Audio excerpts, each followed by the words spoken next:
ഷാജഹാന് ജയിലും മുട്ടയ്ക്ക് പ്രമോഷനും. പ്രിയപ്പെട്ട പ്രേക്ഷകരെ, രാഹുൽ മാങ്കൂട്ടത്തിനെതിരെ കല്ലുവെച്ച നുണകൾ പടച്ചുവിട്ട ഏതാണ്ട് ഒരു മാസക്കാലത്തോളം അപഖ്യാതികൾ പടച്ചുവിട്ട എക്സ്ക്ലൂസീവ് എന്ന പേരിൽ 24 മണിക്കൂർ എന്നോണം ആഴ്ചകളോളം പച്ചക്കള്ളങ്ങളും അപവാദങ്ങളും വിളിച്ചു പറഞ്ഞ മുട്ടിൽ മരമുറിക്കൊള്ളക്കാരന്മാരുടെ കള്ളപ്പണം കൊണ്ടുണ്ടാക്കിയ ആ ചാനലിലെ മുട്ടയ്ക്ക് പ്രൊമോഷൻ കൊടുത്തു എന്നാണ് അറിവ്. അത് മാത്രമല്ല, വരുന്ന നിയമസഭാ തെരഞ്ഞെടുപ്പിൽ മുട്ടയ്ക്ക് CPM ഒരു സീറ്റും നൽകും എന്നാണ് നമുക്ക് അറിയുവാൻ കഴിയുന്നത്. അത് ലക്ഷ്യം വെച്ചാണ് മുട്ട കടന്ന് പെടാപ്പാടുപെടുന്നത് എന്നാണ് വിവരം. എന്നാൽ പൊതുപ്രവർത്തകൻ KM ഷാജഹാനെ അറസ്റ്റ് ചെയ്തു. അദ്ദേഹത്തെ റിമാൻഡിൽ അടയ്ക്കുവാനുള്ള സകല സാധ്യതകളും കാണുന്നു. നമുക്കറിയാം, അദ്ദേഹം ഒരു വാർത്ത കൊടുത്തിരുന്നു. CPM വനിതാ നേതാവിനെ അപകീർത്തിപ്പെടുത്തി എന്ന പേരിൽ ഒരു കേസെടുത്തിരുന്നു. ആ കേസിന്റെ അടിസ്ഥാനത്തിൽ KM ഷാജഹാന്റെ വീട്ടിൽ പോലീസ് പരിശോധന നടത്തി. അദ്ദേഹത്തിന്റെ ആ കേസുമായി ബന്ധപ്പെട്ട ഒരു തൊണ്ടി കണ്ടെടുക്കണമല്ലോ, അതിനുവേണ്ടി അദ്ദേഹത്തിന്റെ മൊബൈലോ സിമ്മോ ഒക്കെ അവർ മേടിച്ചു.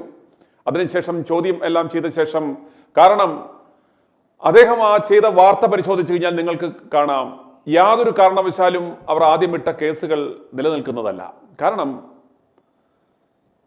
ഈ പരാതിക്കാരിയെക്കുറിച്ചുള്ള അവരുടെ പേരോ അവരുടെ ഐഡന്റിറ്റിയോ അവരുടെ അഡ്രസ്സോ ഒന്നും ഇദ്ദേഹം വെളിവാക്കിയിരുന്നില്ല. എന്നാൽ അദ്ദേഹത്തിനെതിരെ കേസെടുക്കുകയും അത് കോടതിയിൽ ചെന്നാൽ നിലനിൽക്കത്തില്ല എന്ന് കണ്ടാവണം അദ്ദേഹത്തെ തിരിച്ചുവിടുകയും ചെയ്തു. അദ്ദേഹം തിരികെ പോകുമ്പോൾ CPM പാർട്ടി പ്രവർത്തകരെല്ലാം കാത്തു നിൽക്കുകയായിരുന്നു. ഇദ്ദേഹത്തെ കയ്യേറ്റം ചെയ്യുകയോ കൂക്കി വിളിക്കുകയോ ഒക്കെ ചെയ്യാമെന്ന് കരുതി നിന്നെങ്കിലും അവർ ഞെട്ടിപ്പോയി. കാരണം ചോദ്യം ചെയ്ത് ഇദ്ദേഹത്തെ തിരികെ വിട്ടു. അതവർക്ക് സഹിക്കുവാൻ സാധിച്ചില്ല. പക്ഷേ വീണ്ടും കേസെടുക്കുവാൻ കാരണം എന്ന് പറയുന്നത്, ഇദ്ദേഹം വീട്ടിലെത്തിയ ശേഷം ആ പരാതിക്കാരിയുടെ പേര് സഹിതം വെളിപ്പെടുത്തിക്കൊണ്ട് ആ FIR-ലെ ഉള്ളടക്കമടക്കം വീണ്ടും ഇദ്ദേഹം തൻ്റെ യൂട്യൂബ് ചാനലിലൂടെ അദ്ദേഹം വീണ്ടും ഇത് ആവർത്തിച്ചു. ഇവിടെയാണ് KM ഷാജഹാന് തെറ്റുപറ്റിയത്. അദ്ദേഹം ഒരു അഡ്വക്കേറ്റാണ്. പ്രത്യേകിച്ച് ഇപ്രകാരം ഒരു സാഹചര്യത്തിൽ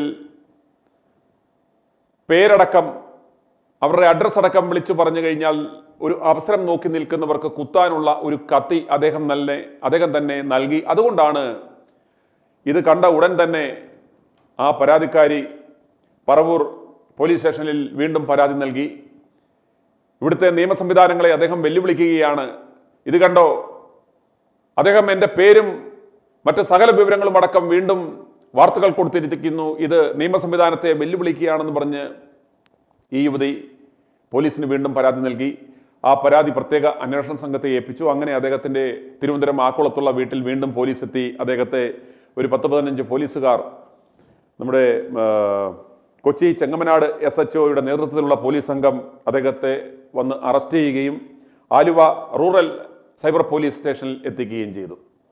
കാത്തിരുന്നവർക്ക് കത്തിവെച്ച് കൊടുത്തത് കൊണ്ടാണ് ഇപ്രകാരം ഒരു ആക്ഷൻ ഷാജഹാന് ഉണ്ടായത്. മുൻപ് അദ്ദേഹത്തെ ചോദ്യം ചെയ്ത് വിട്ടയക്കുവാൻ കാരണം, പരാതിക്കാരിയെക്കുറിച്ച് യാതൊരു വിശദാംശങ്ങളും പറയാതെ ഒരു വീഡിയോ ചെയ്താൽ ആ വീഡിയോയുടെ പേരിൽ യാതൊരു കാരണവശാലും കേസ് ഇട്ട വകുപ്പുകൾ അട്രാക്ട് ചെയ്യത്തില്ല, കോടതിയിൽ നാണം കെടും എന്ന് ഉറപ്പായതുകൊണ്ടാണ് പോലീസിന് അദ്ദേഹത്തെ അറസ്റ്റ് ചെയ്യുവാൻ സാധിക്കാതെ പോയത്. അദ്ദേഹത്തിനെതിരെ അറിഞ്ഞ് പണിയുക എന്നൊക്കെ നമ്മൾ പറയത്തില്ല, അതുപോലുള്ള വകുപ്പുകളാണ്. ഒരു കാരണവശാലും പുറത്ത് ഇറങ്ങരുത് എന്ന തരത്തിലുള്ള വകുപ്പുകളാണ് അദ്ദേഹത്തിനെതിരെ ഇട്ടിരിക്കുന്നത്. IT ആക്ട് 67 A, ജാമ്യമില്ല, 5 വർഷം വരെ തടവ് ലഭിക്കാവുന്ന ജാമ്യമില്ല വകുപ്പിട്ടാണ് കേസ് രജിസ്റ്റർ ചെയ്തേക്കുന്നത്. ഇതുകൂടാതെ BNS 78, 79, 192, 35 Clause 2, KP act 120O അടക്കമുള്ള നിരവധി വകുപ്പുകൾ ഇട്ടാണ് അദ്ദേഹത്തിനെതിരെ കേസ് രജിസ്റ്റർ ചെയ്തിരിക്കുന്നത്. തീർച്ചയായും ഇപ്രകാരം ഒരു വകുപ്പുകൾ ഇട്ട് കഴിഞ്ഞാൽ, നമുക്കറിയാം, ഒരു മജിസ്ട്രേറ്റിന്റെ മുന്നിൽ എത്തിച്ചു കഴിഞ്ഞാൽ അവർ ആദ്യം നോക്കുന്നത് ഈ ഇട്ട വകുപ്പുകളാണ്. ഇദ്ദേഹം ചെയ്ത അന്നേരം അവർക്ക് കൃത്യമായിട്ട് പറയുവാനും പറ്റും, ഇദ്ദേഹത്തിന് സമാനമായ ഒരു കുറ്റം ചെയ്തു എന്ന പേരിൽ ഞങ്ങൾ ഇദ്ദേഹത്തെ അറസ്റ്റ് ചെയ്തിരുന്നു, ചോദ്യം ചെയ്ത് വിട്ടയച്ചു, വീട്ടിൽ ചെന്ന ഉടൻ തന്നെ വീണ്ടും സമാനമായ കുറ്റം അതിലും തീവ്രതയോടെ ആവർത്തിച്ചു എന്ന് പറയുമ്പോൾ കോടതിയുടെ മുന്നിൽ മജിസ്ട്രേറ്റിന് മുന്നിൽ എത്തുമ്പോൾ ഇത് ഗൗരവമായി എടുക്കുവാനുള്ള സാധ്യതകളുണ്ട്. പക്ഷേ അദ്ദേഹം ചെയ്ത തെറ്റ് അത് നിലനിൽക്കുമോ ഇല്ലയോ എന്നതൊക്കെ രണ്ടാമത്തെ പ്രശ്നം. നമുക്കറിയാം, നമ്മുടെ കോടതികളിൽ ചെന്ന് കഴിയുമ്പോൾ ഈ പോലീസ് റിപ്പോർട്ടിന്റെ അടിസ്ഥാനത്തിലാണ് ആദ്യത്തെ ആക്ഷനുകൾ. റിമാൻഡിൽ വിടുന്നതിന് മുമ്പ് അവരൊന്നും തലകീഴായി ഒന്നും പരിശോധിക്കത്തില്ല. കാരണം പോലീസിന്റെ മുമ്പിലുള്ള ഈ വകുപ്പുകൾ എന്തിനിട്ടതാണെന്ന് നോക്കും. പ്രത്യേകിച്ച് സ്ത്രീത്വത്തെ അപമാനിച്ചതെന്നൊക്കെ പറയുമ്പോൾ അത് കുറച്ചുകൂടെ ഗൗരവമായി എടുക്കും. പിന്നീട് ഈ ആന്റിസിഡൻസ്, ഇവിടെ മുൻകാല ഹിസ്റ്ററികളുടെ എടുക്കുമ്പോൾ നമുക്കറിയാം, മാധ്യമപ്രവർത്തകരെ, പ്രത്യേകിച്ച് ഓൺലൈൻ മാധ്യമപ്രവർത്തകരെ സംബന്ധിച്ചിടത്തോളം ഇവരെ വെട്ടിലാക്കുന്ന ഒരു കാര്യം എന്ന് പറയുന്നത്, ഇവർക്കെതിരെ നിരവധി പരാതികൾ, പലരും കള്ളപ്പരാതികൾ കൊടുക്കും. വാർത്ത കൊണ്ട് വ്രണതരായ, അതല്ലെങ്കിൽ ശത്രുക്കൾ എന്താണ് ചെയ്യുന്നതെന്ന് ചോദിച്ചു കഴിഞ്ഞാൽ പലതരത്തിലുള്ള ആരോപണങ്ങൾ ഉന്നയിച്ച് ഇവർക്കെതിരെ കേസ് കൊടുക്കും. എന്നാൽ മുഖ്യധാരാ മാധ്യമങ്ങളിലുള്ള മാധ്യമവർക്കെതിരെ യാതൊരു പരാതിയും ഇവർ കൊടുക്കില്ല. കാരണം അപ്രകാരം പരാതി കൊടുത്താൽ അതൊന്നും നിലനിൽക്കത്തില്ല, വിലപ്പോകത്തില്ല, അത് അവരുടെ സ്ഥാപനം ഏറ്റെടുത്തുകൊള്ളും എന്നതുകൊണ്ട് തന്നെ അത്തരം കാര്യങ്ങൾക്ക് ഇവർ മെനക്കെടത്തില്ല. എന്നാൽ ഓൺലൈൻ മാധ്യമ പ്രവർത്തകർ നേരിടുന്ന ഏറ്റവും വലിയ വെല്ലുവിളി എന്ന് പറയുന്നത്, അവർക്കെതിരെ അവർ രാഷ്ട്രീയ സ്വാധീനം ഉപയോഗിച്ചോ പണം ഉപയോഗിച്ചോ കള്ളപ്പരാതികൾ രജിസ്റ്റർ ചെയ്യും. അത് പലപ്പോഴും ഇത്തരത്തിലുള്ള സ്ത്രീത്വത്തെ അപമാനിച്ചു, IT ആക്ട് ആയിരിക്കാം, അതല്ലെങ്കിൽ എക്സ്ട്രോഷൻ, ബ്ലാക്ക് മെയിൽ ചെയ്ത് പണം തട്ടുവാൻ ശ്രമിച്ചു എന്ന തരത്തിലുള്ള പരാതികളാവാം. പലപ്പോഴും പോക്സോ കേസുകൾ വരെ ഇവരുടെ പേരിൽ ചാർത്തിയിടും. ഇപ്രകാരം നിരവധി കേസുകൾ പല സ്റ്റേഷനുകളിൽ FIR-കളിട്ട് ഇവർ ഒളിപ്പിച്ചു വെക്കും. അതല്ലെങ്കിൽ അതിൻ്റെ മേൽ കാര്യമായ, കാരണം അതൊന്നും നിലനിൽക്കത്തില്ലാത്തത് കൊണ്ട് അതൊന്നും കാര്യമായി വിലപ്പോകില്ല. എങ്കിലും ഇപ്രകാരമുള്ള സാഹചര്യങ്ങൾ വരുമ്പോൾ, കോടതിയുടെ മുന്നിൽ വരുമ്പോൾ, പോലീസ് റിപ്പോർട്ട് തേടുമ്പോൾ ആന്റിസിഡൻസ്, ഇവരുടെ പ്രീവിയസ് ഹിസ്റ്ററിയുടെ ഡീറ്റെയിൽഡ് ആയിട്ടുള്ള, ഇദ്ദേഹം സമാന കുറ്റകൃത്യം ചെയ്യുന്ന ആളാണ്, ഒരു ഭീകരനാണ് എന്ന് തെളിയിക്കുവാൻ പറ്റാവുന്ന തരത്തിൽ ഇത്തരം മുൻകാല കേസുകളുടെ ഡീറ്റെയിൽസും കൂടെ കോടതിയിൽ അല്ലെ മജിസ്ട്രേറ്റിന്റെ മുൻപിൽ എത്തിക്കുമ്പോൾ കോടതിക്ക് ഒരു തോന്നലുണ്ടാവും, ഇയാൾ സ്ഥിരം പ്രശ്നക്കാരനാണ്, ഒരു സ്ഥിരം കുറ്റവാളിയാണ്, അതുകൊണ്ട് ഇയാൾ ഒരു മാപ്പ് അർഹിക്കുന്നില്ല, ദയ അർഹിക്കുന്നില്ല, അതുകൊണ്ട് ഇവനെ തട്ടി റിമാൻഡിൽ വിട്ടേക്കാം എന്ന് കരുതും. അങ്ങനെ വരുമ്പോഴാണ് പലപ്പോഴും റിമാൻഡിൽ പോകേണ്ടുന്ന അവസ്ഥ വരുന്നത്. ഇപ്പം i2i ന്യൂസിനെ സംബന്ധിച്ചിടത്തോളം ഞങ്ങൾക്കൊക്കെ എതിരെ നിരവധി പരാതികളും ഇത്തരം കള്ളപ്പരാതികളും ഒക്കെ കൊടുത്ത് ജാമ്യമില്ലാ വകുപ്പുകളൊക്കെ ഇട്ട് ഞങ്ങളെ അകത്താക്കാൻ ശ്രമിച്ചിട്ടുള്ളപ്പോൾ എല്ലാം ബഹുമാനപ്പെട്ട കോടതിക്ക് തോന്നിയിട്ടുണ്ട്, അവർക്ക് സത്യം മനസ്സിലായിട്ടുണ്ട്, ഇതെല്ലാം കെട്ടിച്ചമച്ച കേസുകളാണ്, ഇതെല്ലാം വൈരാഗ്യബുദ്ധിയോടുകൂടി ഇട്ട കേസുകളാണ്, ഇട്ട വകുപ്പുകളൊന്നും അട്രാക്ട് ചെയ്യാത്ത വകുപ്പുകൾ ഇട്ടുകൊണ്ടുള്ള കള്ളക്കേസാണ് എന്ന് അവർക്ക് പ്രഥമ ദൃഷ്ട്യാ മനസ്സിലായത് കൊണ്ടാണ് ഞങ്ങൾക്കൊന്നും ഇതുവരെ ഒരു ജയിലിൽ പോകുന്ന ഒരു അവസ്ഥ ഉണ്ടാകാത്തത്.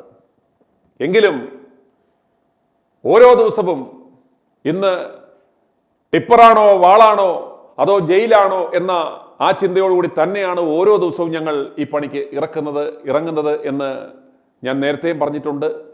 ഇന്നും ഞങ്ങളത് പ്രതീക്ഷിച്ചുകൊണ്ട് തന്നെയാണ് ഈ പണി ഓരോ ദിവസവും മുന്നോട്ട് കൊണ്ടുപോകുന്നത്. അതുകൊണ്ട് ഒരു മാധ്യമപ്രവർത്തകനെ സംബന്ധിച്ചിടത്തോളം ഇപ്രകാരമുള്ള കേസുകളോ ഇപ്രകാരമുള്ള ഭീഷണികളോ ഒന്നും അവൻ്റെ ആത്മവീര്യത്തെ തകർക്കില്ല. ഷാജഹാനെ സംബന്ധിച്ചിടത്തോളം അപ്രകാരം ഈ കേസുകൾ കൊണ്ടൊന്നും തളരുകയോ തകരുകയോ ചെയ്യുന്ന ആളല്ല എന്ന് നമ്മളെക്കാളും ഏറ്റവും നന്നായിട്ട് അറിയാവുന്ന ഒരു ഭരണകൂടമാണ് ഇവിടെയുള്ളത്. പക്ഷേ ഇതെന്ന് പറഞ്ഞാൽ ഇത് പലരെയും ഒന്ന് സാറ്റിസ്ഫൈ ചെയ്യേണ്ടുന്നത് ആവശ്യമാണ്.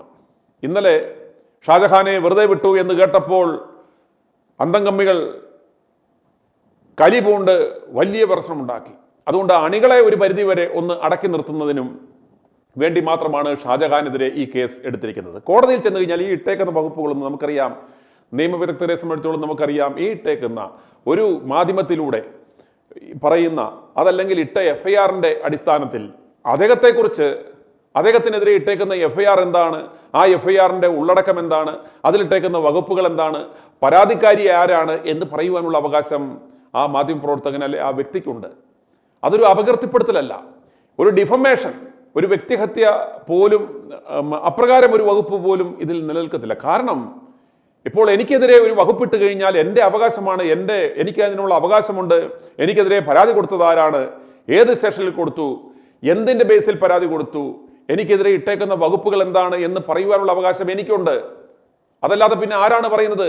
അദ്ദേഹം അത് മാത്രമാണ് ചെയ്യുന്നത്. പക്ഷേ പേര് പറഞ്ഞു, അതല്ലെങ്കിൽ എന്ന ആ ഒരു അവസരം, അല്ലെങ്കിൽ ഇരയുടെ അല്ലെങ്കിൽ ഈ പറയുന്ന പരാതിക്കാരിയുടെ ഐഡന്റിറ്റി വെളിപ്പെടുത്തി എന്ന തരത്തിലൊക്കെയുള്ള, അല്ലെങ്കിൽ അശ്ലീല പരാമർശങ്ങൾ നടത്തി എന്നൊക്കെയുള്ള ഇടാൻ പറ്റാവുന്ന ഇതുമായി ബന്ധപ്പെട്ട് എന്തൊക്കെ വകുപ്പുകൾ ഭാരതീയ ന്യായ സംഹിത അനുസരിച്ച് ചാർത്താൻ പറ്റുമോ അതെല്ലാം ഇവിടെ ഇട്ടിട്ടുണ്ട്.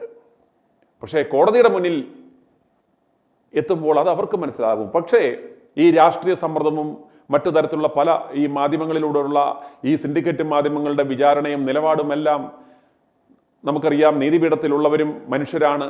മാധ്യമങ്ങളിലൂടെ കാണുന്ന ഈ വാർത്തകളെല്ലാം അവരെയും ഇൻഫ്ലുവൻസ് ചെയ്യും. ഷാജഹാൻ എന്ന് പറയുന്നത് വലിയൊരു കുറ്റകൃത്യം ചെയ്ത ഒരു കുറ്റവാളിയുടെ പരിവേഷം ഇന്ന് കഴിഞ്ഞ 2 ദിവസമായി ഇവിടെയുള്ള ഈ മുഖ്യധാര സിൻഡിക്കേറ്റ്, ഈ കള്ളപ്പണക്കാരന്മാരുടെ, ഈ ആഭാസന്മാരുടെ പണം കൊണ്ടുണ്ടാക്കിയ ചാനലുകളിൽ കണ്ടിന്യൂസ് ആയിട്ട് കൊടുക്കുമ്പോൾ ഇതും ജുഡീഷ്യറിയിൽ ഇരിക്കുന്നവരുടെ ചിന്തകളെ ബാധിക്കും എന്നതിൽ സംശയമില്ല. ഇന്ന് അദ്ദേഹത്തിന് ജാമ്യം ലഭിച്ചാൽ നമുക്ക് പറയാം ജുഡീഷ്യറിയെ ഇത്തരം മീഡിയ ഷെല്ലിംഗ് ഒന്നും അഫക്റ്റ് ചെയ്തില്ല എന്ന് നമുക്ക് മനസ്സിലാക്കാം. ഒരു ജുഡീഷ്യസ് ആയിട്ടൊരു ഡിസിഷൻ എടുക്കുന്ന ഒരു ജഡ്ജിയുടെ മുന്നിലാണ് ഇത് എത്തുന്നതെങ്കിൽ തീർച്ചയായും അദ്ദേഹത്തെ റിമാൻഡിൽ വിടേണ്ട ആവശ്യമില്ല. കാരണം എന്തിന് അദ്ദേഹത്തെ റിമാൻഡിൽ വിടണം? അദ്ദേഹത്തെ ഒരു കസ്റ്റോഡിയൽ ഇൻട്രോഗേഷൻ്റെ ഒന്നും ആവശ്യമില്ല. തൊണ്ടികൾ കണ്ടെടുക്കേണ്ട ആവശ്യമില്ല. ക്രൂരമായ കുറ്റകൃത്യങ്ങളൊന്നുമല്ല അദ്ദേഹം ചെയ്തിരിക്കുന്നത്. അതുകൊണ്ട് തന്നെ റിമാൻഡിൽ കൊണ്ടിടുകയും ഒരു കസ്റ്റോഡിയൽ ഇൻട്രോഗേഷൻ്റെ ഒന്നും ആവശ്യം ഇവിടെയില്ല. കാരണം അദ്ദേഹം ഓൾറെഡി പോലീസിന്റെ മുന്നിൽ ഇദ്ദേഹത്തിന്റെ വീട്ടിൽ സെർച്ച് നടത്തി. ഇദ്ദേഹത്തിന്റെ കയ്യിൽ നിന്നും ഇദ്ദേഹത്തിന്റെ മൊബൈലും അതുമായിട്ട് ബന്ധപ്പെട്ട കേസിനാസ്പദമായ കാര്യങ്ങൾ അവർ പിടിച്ചെടുത്തു. പിന്നെ എന്ത് തൊണ്ടിയാണ് ഇദ്ദേഹത്തിൽ നിന്നും? അദ്ദേഹത്തിന്റെ നാക്കാണ് തൊണ്ടി. അതൊന്നും അന്നേരം ഈ സാഹചര്യത്തിൽ അദ്ദേഹത്തെ റിമാൻഡ് ചെയ്ത് ജയിലിലേക്ക് വിടേണ്ട യാതൊരു ആവശ്യവുമില്ല. അപ്രകാരം സംഭവിച്ചാൽ അത് ഒന്നെങ്കിൽ പൊളിറ്റിക്കൽ പ്രഷർ, അതല്ലെങ്കിൽ ഈ ഇത്തരത്തിലുള്ള മാധ്യമങ്ങളുടെ അമിത ഉത്സാഹം, ഈ ന്യൂസ് ഷെല്ലിംഗ് വഴി അത് ജുഡീഷ്യറിയെ പോലും ബാധിച്ചിട്ടുണ്ട് എന്ന് നമുക്ക് മനസ്സിലാക്കേണ്ടി വരും. ഞങ്ങൾ ഇന്ന് ഈ വിഷയം പ്രേക്ഷകരുടെ മുന്നിൽ ചർച്ച ചെയ്യുവാൻ കാരണം ഇതാണ് ഇവിടുത്തെ അവസ്ഥ. കഴിഞ്ഞ 1 മാസക്കാലം ഒരു ചെറുപ്പക്കാരനെതിരെ ചില യുവതികൾ വന്ന് എന്തൊക്കെ വെളിപ്പെടുത്തലുകളാണ് നടത്തിയത്. അവർ പരാതിക്കാരല്ല, അവരുടെ കയ്യിൽ തെളിവുകളില്ല. അവർക്ക് എന്തെങ്കിലും ഒരു പരാതി ഉണ്ടെങ്കിൽ ഇതുപോലെ ഈ പരാതിക്കാരി ചെയ്തതുപോലെ അടുത്തുള്ള പോലീസ് സ്റ്റേഷനിൽ പോയി അവർക്ക് രേഖാമൂലം പരാതി നൽകാമായിരുന്നു. അപ്രകാരം രേഖാമൂലം നൽകിയാൽ ഇതുപോലെ പോലീസ് അതിനകത്ത് കഴമ്പുണ്ടെങ്കിൽ FIR ഇടും, അന്വേഷണം നടത്തും. അപ്രകാരം ഒന്നും ചെയ്യാതെ മാധ്യമങ്ങളുടെ മുന്നിൽ നിന്ന് വായി തോന്നിയതെല്ലാം വിളിച്ചു പറഞ്ഞ് ഒരു മനുഷ്യന്റെ അവന്റെ കരിയറും അവന്റെ ജീവിതവും അവന്റെ കുടുംബത്തെയും സകലതിനെയും തകർക്കുന്ന രീതിയിലുള്ള പ്രസ്താവനകൾ നടത്തിയവർ ഇന്നും ചിരിച്ചുകൊണ്ട് സെലിബ്രിറ്റികളെ പോലെ നടക്കുന്നു. അവരാണ് ഇവിടുത്തെ സെലിബ്രിറ്റികൾ. അവർക്ക് ഇന്ന് വേദികളുണ്ട്, ഇന്ന് ഉദ്ഘാടന ചടങ്ങിനുകൾ പോകുന്നു, ഇന്ന് അവരെന്തു പറയുന്നു എന്നാണ് മാധ്യമങ്ങൾ കേൾക്കുന്നത്. എന്നാൽ ഈ വിക്ടിമായ ഈ രാഹുൽ മാങ്കൂട്ടം ഇന്നും ഈ പ്രസ്ഥാനത്തിന് വേണ്ടി തൻ്റെ യൗവനം മുഴുവൻ ചിലവഴിച്ച, പോലീസിന്റെ അടികളേറ്റുവാങ്ങിയ, ലോകമർദ്ദനമേറ്റ, ജയിലിൽ കഴിഞ്ഞ, ആ പ്രസ്ഥാനത്തിന് വേണ്ടി തൻ്റെ ജീവിതം ഹോമിച്ച ആ ചെറുപ്പക്കാരൻ ഇന്ന് ആർക്കു വേണ്ടിയാണോ ഇതെല്ലാം ചെയ്തത്, ആ പാർട്ടിയുടെ പ്രാഥമിക അംഗത്വം തന്നെ നഷ്ടപ്പെട്ട് അദ്ദേഹത്തിന്റെ കരിയറിൽ പടുത്തുയർത്തിയ ആ പദവി നഷ്ടപ്പെട്ട് സമൂഹത്തിന്റെ മുന്നിൽ ഒരു ആഭാസനായി ചിത്രീകരിക്കപ്പെട്ട് ആത്മഹത്യാ വക്കിൽ നിന്നും അദ്ദേഹം എങ്ങനെയോ രക്ഷപ്പെട്ട് നിൽക്കുന്നു. ഒന്നോർത്തു നോക്കുക. ഇപ്രകാരം ഒരു മാധ്യമ വിചാരണ നടത്തി, ഒരു കൂട്ടവിചാരണ നടത്തി അദ്ദേഹം ആത്മഹത്യ ചെയ്തിരുന്നു എങ്കിൽ എന്ത് സംഭവിക്കുമായിരുന്നു? ആര് ഉത്തരം പറയുമായിരുന്നു? ഇവിടെ ആർക്കും അതിനൊന്നും പ്രശ്നമില്ല. എന്നാൽ ഇപ്രകാരം ഒരു പരാമർശം നടത്തി എന്ന പേരിൽ, പേര് പോലുമില്ലാതെ ഒരു പരാമർശം നടത്തി എന്ന പേരിൽ ഇക്കാര്യം പറഞ്ഞ ആ വ്യക്തിയെ ഇത്രയും വകുപ്പുകളിട്ട് ജയിലിലേക്ക് വിടുന്നു. ഇതിൻ്റെ 100-1 ഒരു താല്പര്യമെടുത്തിരുന്നുവെങ്കിൽ രാഹുൽ മാങ്കൂട്ടത്തിൽ വിഷയത്തിൽ രാഹുലിന് ഇത്രയും ഗതികേടുണ്ടാവത്തില്ലായിരുന്നു. ഇത്രയും എല്ലാം ചെയ്തിട്ടും ഈ 31 ദിവസങ്ങൾ കഴിഞ്ഞിട്ടും എന്ത് സംഭവിച്ചു? രാഹുലിനെതിരെ എന്ത് തെളിവുകൾ ഇവർക്ക് ഉണ്ടാക്കുവാൻ സാധിച്ചു. ഒന്നും ഉണ്ടാക്കാൻ പറ്റിയില്ല. പക്ഷേ അന്നേരം ഇവിടെ നമ്മൾ മനസ്സിലാക്കേണ്ടുന്നത് പലർക്കും all are equal but some are more equal എന്ന് പറയുന്നത് പോലെ തുല്യനീതി എന്ന് നമ്മുടെ ഭരണഘടന വിഭാവനം ചെയ്യുന്നു എന്ന് പറയുമ്പോഴും ചിലർക്ക് കൂടുതൽ നീതിയും ചിലർക്ക് നീതി നിഷേധവും ഒരേ ഒരു കാര്യത്തിൽ.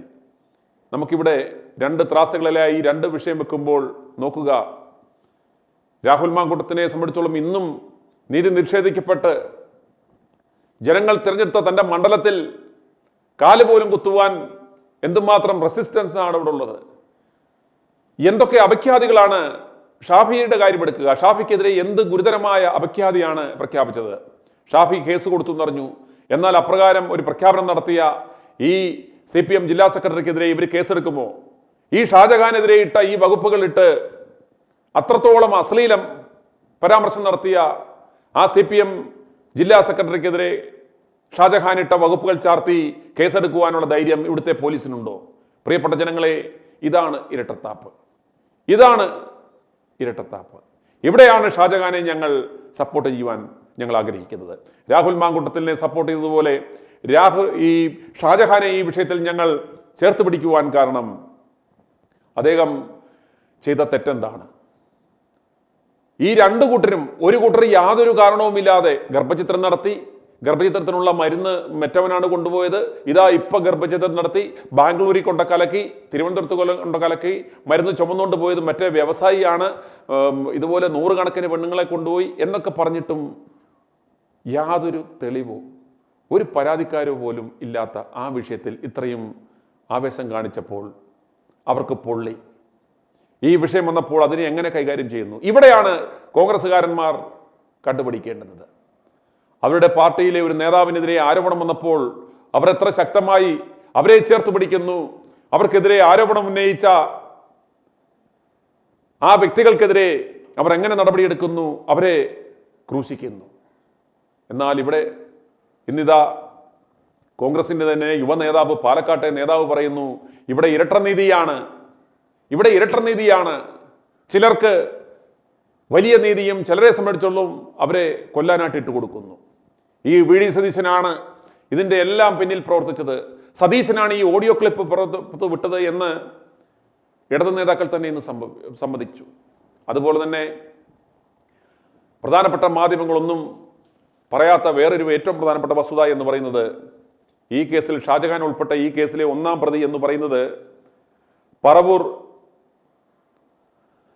മണ്ഡലം സെക്രട്ടറി CK ഗോപാലകൃഷ്ണനാണ്. കോൺഗ്രസ് പാർട്ടിയുടെ പറവൂർ മണ്ഡലം സെക്രട്ടറിയായ CK ഗോപാലകൃഷ്ണനാണ് ആ കേസിലെ 1-ാം പ്രതി. എന്നാൽ ഷാജഹാൻ 2-ാം പ്രതി മാത്രമാണ്. ആ ഷാജഹാനെതിരെയാണ് ഇത്രയും വകുപ്പുകൾ ചാർത്തി അദ്ദേഹത്തിനെതിരെ കേസുകൾ രജിസ്റ്റർ ചെയ്തിരിക്കുന്നത്.